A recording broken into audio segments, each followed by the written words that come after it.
Let's respond to some parent phobia.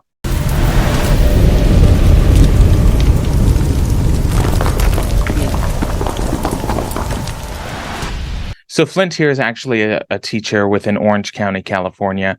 I've seen their videos come across my page multiple times from parents complaining about the things that you're saying. And so I want to go ahead and respond to this. And I'm going to try to be as respectable as possible because I want the public to actually engage in an honest conversation here. And my whole platform is about bringing conversations back. So let's respond to this video that I am deeming very parent phobic. It is positively wild seeing how many school districts are passing these policies requiring teachers to out their trans kids to their parents. Like, I know we're in the season of uncalled for transphobia, but I've never seen someone miss the mark this hard. They obviously think this is... Okay, so missing the mark. So since you're going that route, what does positively wild mean? Like, I would assume that that's a good thing. Like, it's positive and it's wild, so it's a good thing.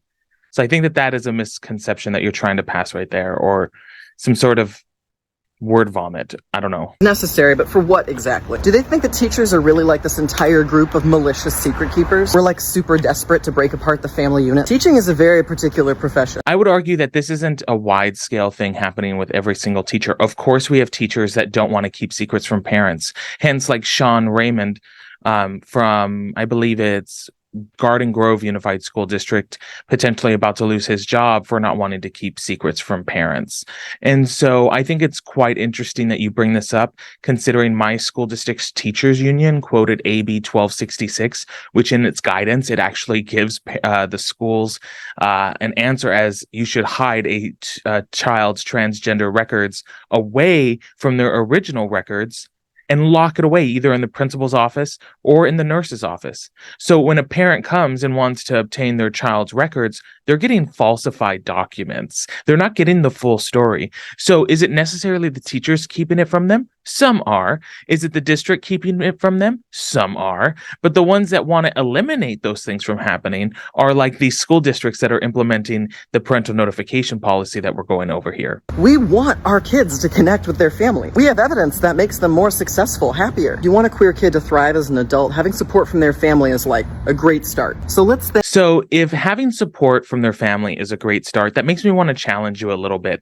How do we obtain that family support? So I actually deep dive into this argument. I'll leave a card here, or you guys can head to my YouTube. But I actually deep dived into this and can't find the statistics of parents not being supportive of their children. See, this idea that parents might be abrasive towards the coming out of this is actually from the older generation of LGBT people, where we actually had to be in fear. But now you look at the statistics, crime and homeless, there's no data supporting that LGBT youth are abused due to sexual orientation or gender identity. They're not being homeless because of those reasons, and I haven't found any of the data to prove that talking point. What this is perpetuating closet trauma from the past onto the youth of today and keeping it going. If a kid isn't telling their family they're trans, it's not because they're being influenced by a teacher. It's probably because they've gotten some indication that if they tell their family, it's not going to be safe. And if a student feels like it's not going to be safe, the way we fix that is not by forcing us to tell their family. Like, let's imagine for a second that kids are people. Kind of people who like... So how do we fix it? That's the question. If a child comes up to you and says, I can't tell my father or mom that I'm trans because they will kick me out of the home, is that a safe home for that child? What if the child came up and said, hey, I can't have my parents sign off on this failing test that I got because they'll kick me out for being a failure? I would assume that we would want to contact the authorities because a parent is abusing their child. So if they're going to kick them out for whatever reason or abuse them for any reason, they're telling you that. They're coming to you as a mandated reporter, and you're taking that information and doing what with it? Sending them back home? Is that what we're doing? Is that the way we fix it? Like, this argument isn't logical to me. Where is the high case of reports stemming from the teachers union to CPS because of these conversations? What we're doing is we're allowing teachers to step in place and have inappropriate discussions with children that are ultimately the authority of a parent.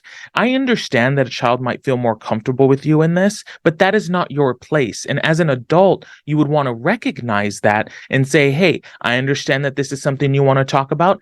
It's something you should probably ask your parents. So now my question is if sexual orientation or gender identity isn't the line that teachers and students shouldn't cross, where is that line for you? Where do you draw the line in topics in which teachers should not talk to their students about, and they should refer to them to their parents? In my case, in high school, are developing autonomy and individuality and the ability to express it. Can you, as a fellow person, for a moment, imagine what it's like to have this conversation taken away from you? Instead of getting to talk about it on your terms and your time, it's a state-mandated phone call from your algebra teacher, and now something so deeply personal that you were hoping to have control over is taken away from you, and now maybe you don't have a place to... Okay, so nothing is taken away from that child. What we're doing is we're taking your ability as a teacher from having this inappropriate discussion with that child. You're being very emotionally driven in this statement, and it concerns me because this is what perpetuates it into our community.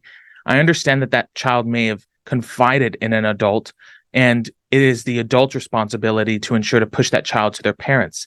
No one is saying that teachers have to make this discussion. It is something that they can refer to the principal for if they're uncomfortable. And ultimately, these are things that have to go to the parent because it's not your child.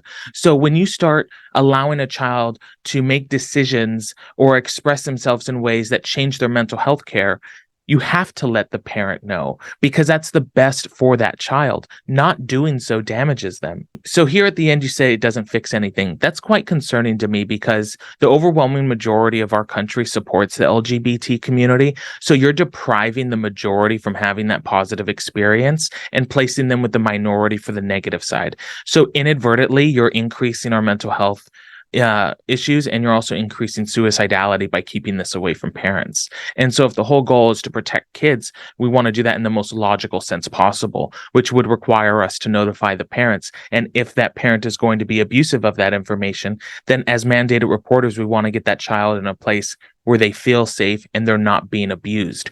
What I find concerning is that you're allowing a child to confide in you or into the education system with concerning developments stemming from that conversation, such as the child expressing that they're not being safe and you're not doing anything about it and sending that child back. If you're so strong in your stance, I'm kind of curious to see how many children have come out to you that you didn't tell the parents for this reasoning and how many of those parents you reported.